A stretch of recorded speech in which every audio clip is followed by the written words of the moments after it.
Isang regional level most wanted person ang naaresto ng mga operatiba ng 13 Martires Compound City Police Station sa isinagawang manhunt operation sa Purok 4, Barangay San Agustin, 13 Martires City, Cavite, bandang alas 4 ng hapon noong July 15, 2026. Ayon kay Police Lieutenant Colonel Brian D. Merino, Chief of Police ng 13 Martires City Compound City Police Station, kinilala ang naaresto na si alias Luis, 50 taong gulang at residente ng naturang barangay. Isinagawa ang operasyon sa ilalim ng simultaneous anti-criminality law enforcement operations ng Warrant Section ng 13 Martires CCPS.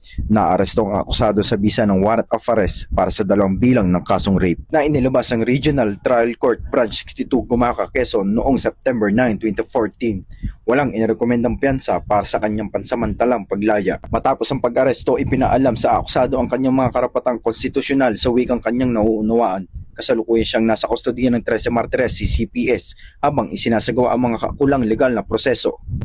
Mula dito sa Cavite Police Provincial Public Information Office, ako ang inyong PNN correspondent, Patrolman Emerson Nabido, alagad ng batas, tagataguyod ng balitang pulis, bagong PNP para sa bagong Pilipinas, serbisyong mabilis, tapat at nararamdaman.